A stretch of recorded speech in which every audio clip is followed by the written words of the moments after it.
ನಮಸ್ತೆ Karnataka. Just talk YouTube ಚಾನಲ್ಗೆ ಎಲ್ಲರಿಗೂ ಸ್ವಾಗತ. Welcome back my YouTube channel ಅಂತ ಹೇಳ್ತಾ, ಇವತ್ತಿನ ನನ್ನ ಈ ಒಂದು ವಿಡಿಯೋ ಸಾಕಷ್ಟು ಜನರಿಗೆ ಇನ್ಸ್ಪೈರ್ ಆಗಲಿ ಅಂತ, ಹಾಗೆ ಎಷ್ಟೋ ಪ್ರಯತ್ನಗಳನ್ನು ಪಟ್ಟು ನಾನು ಒಂದು ಗುರಿಯನ್ನು ತಲುಪೋಕೆ ಆಗ್ತಾ ಇಲ್ಲ, ನನಗೆ ಯಶಸ್ಸು ಸಿಗ್ತಾ ಇಲ್ಲ ಅಂತ ನೊಂದಿರೋ ಒಂದಿಷ್ಟು ಜನರಿಗೆ ಒಂದು ಮೋಟಿವ್ ಕೊಡೋಕ್ಕೆ ಇವತ್ತು ನಾನು ಒಂದು ಹೊಸದಾದ ಒಂದು ಕ್ರಿಯೇಟಿವ್ ವಿಡಿಯೋದ ಮೂಲಕ ಬಂದಿದ್ದೀನಿ. ಅದು ನಮ್ಮ ಗಿಲ್ಲಿ ಜೀವನದ ಬಗ್ಗೆ ನಾನಿವತ್ತು ಮಾತಾಡ್ತಾ ಇದ್ದೀನಿ. ಗಿಲ್ಲಿಗಿನ್ನ ಬೆಸ್ಟ್ ಎಕ್ಸಾಂಪಲ್ ಬೇರೆ ಯಾರೂ ಇಲ್ಲ ಅಂತಲೇ ಹೇಳ್ಬೋದು ಈಗಿನ ಒಂದು ಟ್ರೆಂಡ್ನಲ್ಲಿ. ಆ ಒಂದು ಅವರ ಜರ್ನಿ, ಅವರ ಒಂದು ಸ್ಟ್ರಗಲ್ ಲೈಫ್ ಬಗ್ಗೆ ತಿಳಿಸಿ ಸಾಕಷ್ಟು ಜನರಿಗೆ ಅದರಿಂದ ಪ್ರೇರಣೆ ಆಗಲಿ ಅನ್ನೋದಕ್ಕೋಸ್ಕರ ಇವತ್ತಿನ ಈ ಒಂದು ವಿಡಿಯೋ ಆಗಿರುತ್ತೆ.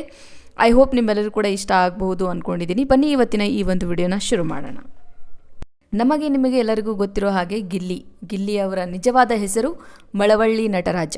ಮಂಡ್ಯ ಜಿಲ್ಲೆಯ ಮಳವಳ್ಳಿ ತಾಲೂಕಿನ ದಡದಪುರ ಗ್ರಾಮ. ಜೂನ್ 21, 1998ರಲ್ಲಿ ಇವರು ಜನಿಸ್ತಾರೆ. ಇವರು ಅತ್ಯಂತ ಸಾಮಾನ್ಯ ಬಡ ಕೃಷಿಕ ಕುಟುಂಬದಲ್ಲಿ ಜನಿಸ್ತಾರೆ. ಮಂಡ್ಯದಲ್ಲಿ ಪ್ರಾಥಮಿಕ ಶಿಕ್ಷಣ ಮುಗಿಸಿದ ಇವರು ನಂತರ ITI ಕೋರ್ಸ್ ಮುಗಿಸ್ತಾರೆ. ನಂತರ ಇವರ ಒಂದು ಸ್ಟ್ರಗಲ್ ಲೈಫ್ ಶುರುವಾಗುತ್ತೆ ಅಂತಲೇ ಹೇಳ್ಬೋದು.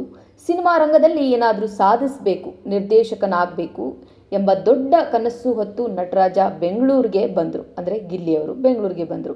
ಆದರೆ ಆರಂಭದ ದಿನಗಳು ಸುಲಭವಾಗಿರಲಿಲ್ಲ.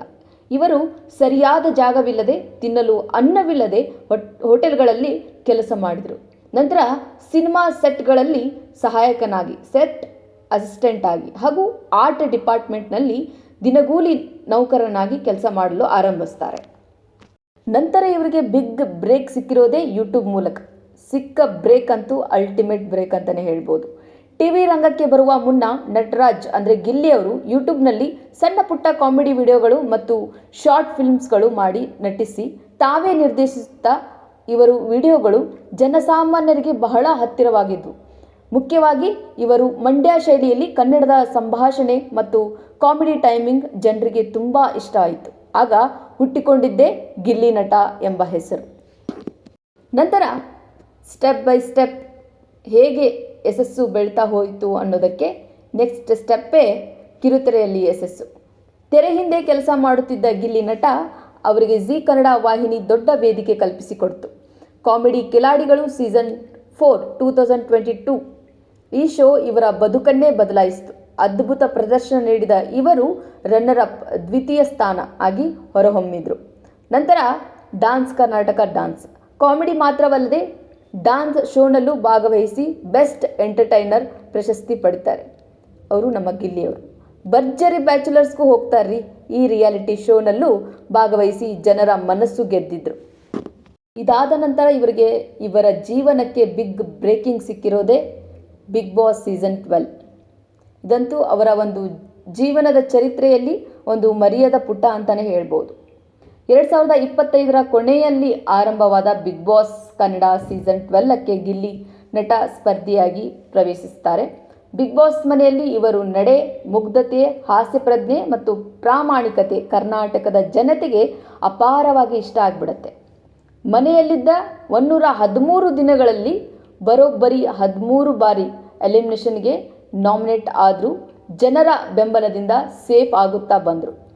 ಅಂತಿಮವಾಗಿ ಜನರಿಗೆ 18/2026ರಂದು ನಡೆದ ಗ್ರ್ಯಾಂಡ್ ಫಿನಾಲೆಯಲ್ಲಿ ಕಿಚ್ಚ ಸುದೀಪ್ ಅವರು ಗಿಲ್ಲಿ ನಟ ಅವರನ್ನು ವಿಜೇತ ವಿನ್ನರ್ ಎಂದು ಘೋಷಿಸುತ್ತಿದ್ದರು. ಐತಿಹಾಸಿಕ ದಾಖಲೆ ಬರೆದದ್ದು ನಮ್ಮ ಗಿಲ್ಲಿ ಅಂತಲೇ ಹೇಳ್ಬೋದು. ಗಿಲ್ಲಿ ನಟ ಅವರಿಗೆ ಇಡೀ ಬಿಗ್ ಬಾಸ್ ಇತಿಹಾಸದಲ್ಲೇ ಅತ್ಯಧಿಕ ಅಂದರೆ ಬರೋಬ್ಬರಿ 45 ಕೋಟಿಗೂ ಹೆಚ್ಚು ಮತಗಳು ಬಂದಿದ್ದವು. ಗೆದ್ದ ನಂತರ ತಮ್ಮ ಸ್ವಂತ ಊರಾದ ಮಳವಳ್ಳಿಗೆ ಹೋದಾಗ ಸಾವಿರಾರು ಅಭಿಮಾನಿಗಳು ಸೇರಿ ಇವರಿಗೆ ಅದ್ದೂರಿ ಮೆರವಣಿಗೆಯ ಮೂಲಕ ಸ್ವಾಗತ ಕೋರಿದ್ರು. ಮಳವಳ್ಳಿ ಮಾತ್ರವಲ್ಲದೆ ಇಡೀ ನಮ್ಮ ಕರ್ನಾಟಕದ ಜನ ನಮ್ಮ ಗಿಲ್ಲಿಯವರ ಸಂಭ್ರಮಕ್ಕೆ, ನಮ್ಮ ಗಿಲ್ಲಿಯವರ ವಿನ್ನರ್ ಆಗಿದ್ದಕ್ಕೆ ಎಲ್ಲರೂ ಕೂಡ ಸಂಭ್ರಮಿಸಿದ್ರು ಅಂತಾನೆ ಹೇಳ್ಬೋದು. ಇನ್ನು ಧಮಾಕ 2022 ಮತ್ತು ಲಂಗೂಟಿ ಮ್ಯಾನ್ 2024 ಸಿನಿಮಾಗಳಲ್ಲಿ ಸಣ್ಣ ಪುಟ್ಟ ಪಾತ್ರಗಳಲ್ಲಿ ನಟಿಸಿದರು. ಚಾಲೆಂಜಿಂಗ್ ಸ್ಟಾರ್ ದರ್ಶನ್ ಅವರ ದಿ ಡೆವಿಲ್ 2025 ಚಿತ್ರದಲ್ಲೂ ಒಂದು ಪಾತ್ರ ಮಾಡಿದ್ದಾರೆ. ಸದ್ಯದಲ್ಲೇ ಪ್ರಖ್ಯಾತ KVN ಪ್ರೊಡಕ್ಷನ್ ಬ್ಯಾನರ್ ಅಡಿಯಲ್ಲಿ ಮೂಡಿಬರಲಿರುವ ಪಳಾರ್ ಎಂಬ ಹೊಸ ಚಿತ್ರದ ಮೂಲಕ ಗಿಲ್ಲಿ ನಟ ಮೊದಲ ಬಾರಿಗೆ ಹೀರೋ ಮುಖ್ಯ ನಟನಾಗಿ ಆ ಚಿತ್ರದಲ್ಲಿ ಪಾದಾರ್ಪಣೆ ಮಾಡ್ತಾ ಇದ್ದಾರೆ ಅಂತಲೇ ಹೇಳ್ಬೋದು. ಇನ್ನು ಇವರು ಇಷ್ಟು ಎತ್ತರಕ್ಕೆ ಬೆಳೆಯಲು ಮೇನ್ ಕ್ರಿಯೇಟಿವಿಟಿ ಮುಖ್ಯ ಆಗತ್ತೆ. ರಿಯಾಲಿಟಿ ಶೋಗಳಲ್ಲಿ ಮತ್ತು ಡಿಜಿಟಲ್ ಪ್ಲ್ಯಾಟ್ಫಾರ್ಮ್ಗಳಲ್ಲಿ ಗಿಲ್ಲಿ ನಟ ಅವರ ಕ್ರಿಯೇಟಿವಿಟಿ ಅಂದರೆ ಸೃಜನಶೀಲತೆ ಮತ್ತು ಅವರ ವಿಭಿನ್ನ ಆಲೋಚನಾ ಶೈಲಿಯೇ ಅವರನ್ನು ಇಷ್ಟು ದೊಡ್ಡ ಮಟ್ಟಕ್ಕೆ ತಂದು ನಿಲ್ಲಿಸಿದ್ದು. ಅವರು ಕೇವಲ ಒಬ್ಬ ನಟನಾಗದೆ ಒಬ್ಬ ಬರಹಗಾರ ಮತ್ತು ನಿರ್ದೇಶಕನೂ ಆಗಿದ್ದರಿಂದ ಅವರ ಪ್ರತಿಭೆಯಲ್ಲಿ ಒಂದು ವಿಶಿಷ್ಟವಾದ ಕ್ರಿಯೇಟಿವಿಟಿ ಎದ್ದು ಕಾಣ್ತಿತ್ತು. ಇನ್ನು ಕಾಮಿಡಿ ಕಿಲಾಡಿಗಳು ಸೀಸನ್ 4 ಇದು ಗಿಲ್ಲಿ ನಟ ಅವರಿಗೆ ಲೈಫ್ ಕೊಟ್ಟ ಮೊದಲ ಶೋ. ಈ ವೇದಿಕೆಯ ಮೇಲೆ ಅವರು ಅತ್ಯಂತ ಪ್ರತಿಭಾವಂತ ನಟ ಮತ್ತು ಬರಹಗಾರನಾಗಿ ಕಾಣಿಸಿಕೊಂಡರು. ಮಂಡ್ಯದ ಹಳ್ಳಿ ಸೊಗಡಿನ ಭಾಷೆ, ಅತ್ಯಂತ ವೇಗವಾದ ಧ್ವನಿ ಏರಿಳಿತ ಮತ್ತು ಮುಖದ ಹಾವಭಾವಗಳಿಂದ ಜಡ್ಜಸ್ ಆದ ಜಗ್ಗೇಶ್ ಮತ್ತು ಯೋಗರಾಜ್ ಭಟ್ ಅವರ ನೆಚ್ಚಿನ ಸ್ಪರ್ಧಿಯಾಗಿದ್ದರು. ಪ್ರತಿ ಸ್ಕ್ರಿಪ್ಟ್ನಲ್ಲೂ ವಿಭಿನ್ನ ಗೆಟಪ್ ಹಾಕಿ ರಂಜಿಸುತ್ತಿದ್ದರು. ಸಿಕ್ಕಾಪಟ್ಟೆ ಎನರ್ಜೆಟಿಕ್ ಆಗಿ ಇರ್ತಿದ್ರು. ಇವರು ಪ್ರೇಕ್ಷಕರಿಗೆ ಕೇವಲ ಕಾಮಿಡಿಯನ್ ಆಗದೆ ಒಬ್ಬ ನವೀನ ಕಲಾವಿದನಾಗಿ ಪರಿಚಯವಾದರು. ಅದಾದ ನಂತರ ಭರ್ಜರಿ ಬ್ಯಾಚುಲರ್ಸ್. ಈ ಶೋನಲ್ಲಿ ಇವರು ರೊಮ್ಯಾಂಟಿಕ್ ಮತ್ತು ಕಾಮಿಡಿ ಬಾಯ್ ಆಗಿ ಕಾಣಿಸಿಕೊಂಡ್ರು. ಸೆಲೆಬ್ರಿಟಿ ಏಜೆನ್ಸಿ ನಟಿಯರು ಜೊತೆ ಫೇರ್ ಆಗಿ ಅವರಿಗೆ ಇಂಪ್ರೆಸ್ ಮಾಡುವ ಟಾಸ್ಕ್ಗಳಲ್ಲಿ ಗಿಲ್ಲಿ ನಟ ಸಖತ್ ಆಗಿ ಮಿಂಚಿದ್ರು. ಹುಡುಗಿಯರ ಜೊತೆ ಮಾತನಾಡುವಾಗ ಅವರಲ್ಲಿದ್ದ ನಾಚಿಕೆ, ತಮಾಷೆಯ ಒನ್ ಲೈನ್ಗಳು ಮತ್ತು ಇನ್ಸ್ಟೆಂಟ್ ಕೌಂಟರ್ಗಳು ನೋಡುಗರಿಗೆ ಭರಪೂರ ಮನರಂಜನೆ ನೀಡುತ್ತಿದ್ವು. ಇತರೆ ಬ್ಯಾಚುಲರ್ಸ್ ಉದಾಹರಣೆಗೆ ಹನುಮಂತ ಜಗ್ಗಪ್ಪ ಜೊತೆಗಿನ ಇವರ ಕಾಂಬಿನೇಷನ್ ಶೋನ ಹೈಲೈಟ್ ಆಗಿತ್ತು. ತದನಂತರವೇ ಇವರನ್ನು ಆರಿಸಿಕೊಂಡ ಶೋ ಡಾನ್ಸ್ ಕರ್ನಾಟಕ ಡಾನ್ಸ್. ಈ ಶೋನಲ್ಲಿ ಇವರು ಕೇವಲ ಕಾಮಿಡಿಗಷ್ಟೇ ಸೀಮಿತವಾಗದೆ ತಮ್ಮಲ್ಲಿದ್ದ ಅಪ್ರತಿಮ ಡಾನ್ಸ್ ಪ್ರತಿಭೆಯನ್ನು ಜಗತ್ತಿಗೆ ತೋರಿಸಿದರು. ಕಷ್ಟದ ಸ್ಟೆಪ್ಗಳಿದ್ರೂ ತಮ್ಮದೇ ಆದ ಮ್ಯಾನರಿಸಮ್ ಮಿಕ್ಸ್ ಮಾಡಿ ಡಾನ್ಸ್ ಮಾಡ್ತಿದ್ರು. ವೇದಿಕೆಯ ಮೇಲೆ ಇವರು ನೀಡುತ್ತಿದ್ದ ಪರ್ಫಾರ್ಮೆನ್ಸ್ ಎಷ್ಟು ಎಂಟರ್ಟೈನಿಂಗ್ ಆಗಿರ್ತಿತ್ತಂದರೆ ಇವರಿಗೆ ಶೋನ ಬೆಸ್ಟ್ ಎಂಟರ್ಟೈನರ್ ಪ್ರಶಸ್ತಿ ನೀಡಿ ಗೌರವಿಸಲಾಗಿತ್ತು. ಇದಾದ ನಂತರ ಅವರು ಇತಿಹಾಸ ಸೃಷ್ಟಿ ಮಾಡಿದ್ದೇ ಬಿಗ್ ಬಾಸ್ ಸೀಸನ್ 12 ಅಂತಲೇ ಹೇಳ್ಬೋದು. ಮನೆಯಲ್ಲಿ ಯಾರದೇ ಜೊತೆ ಕೃತಕವಾಗಿ ಅಥವಾ ಕ್ಯಾಮ್ರಾಗೋಸ್ಕರ ನಾಟಕ ಆಡದೆ ತುಂಬ ಮುಗ್ಧನಾಗಿ ಸಹಜವಾಗಿ ಇದ್ದರು. ಮನೆಯಲ್ಲಿ ದೊಡ್ಡ ದೊಡ್ಡ ಜಗಳಗಳು ನಡೆದಾಗಲೂ ಇವರು ಶಾಂತವಾಗಿ ಇರುತ್ತಿದ್ದರು. ತಮ್ಮ ಹಾಸ್ಯದ ಮೂಲಕ ಗಂಭೀರ ವಾತಾವರಣವನ್ನು ತಿಳಿಗೊಳಿಸ್ತಿದ್ರು.